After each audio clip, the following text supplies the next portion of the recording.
एक आदमी था जो समोसे बेचा करता था, लेकिन वो अनपढ़ था। अनपढ़ होने के कारण ना वो अखबार पढ़ सकता था और वो ऊंचा सुनता था, जिस कारण वो रेडियो भी नहीं सुन पाता था। और तीसरी चीज ये थी कि कम दिखता था उसको, तो वो टेलीविजन भी नहीं देख पाता था। लेकिन वो आराम से दिन में बहुत सारे समोसे बेच लिया करता था। दिन ब दिन उसका व्यापार बढ़ता गया। उसने एक बड़ा चूल्हा खरीद लिया। उसने ज्यादा आलू खरीदने शुरू कर दिए। उसकी बिक्री लगातार क्योंकि बढ़ रही थी। तभी उसका एक बेटा था जो बीए पास कर चुका था उस समय।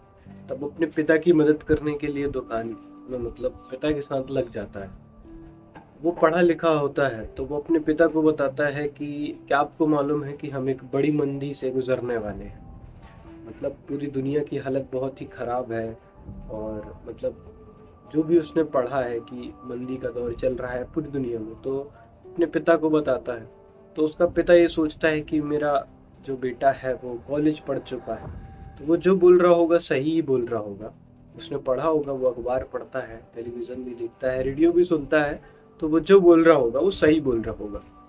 तो उसके पिता उसकी बात मान लेते हैं। अगले दिन से वो आलू कम खरीदना शुरू कर देता है और कम समोसे बनाने लगता है। धीरे धीरे उसकी बिक्री कम हो जाती है। तब उसके पिता कहते हैं कि बेटे, तुमने सही कहा था कि हम एक बड़ी मंदी के दौर से गुजरने वाले हैं, और वैसा ही हो रहा। लेकिन दरअसल देखा जाए तो उस मंदी का कारण वो खुद ही बने। अब इस कहानी से शिक्षा क्या मिलती है कि कोई कितना भी समझदार हो, कोई कितना भी ज्ञानी हो, जरूरी नहीं है कि उसकी सलाह जो वो दे रहा है वो सही हो। इसलिए एक बात कही जाती है हमेशा कि सुनो सबकी लेकिन करो मन की, खुद की करो।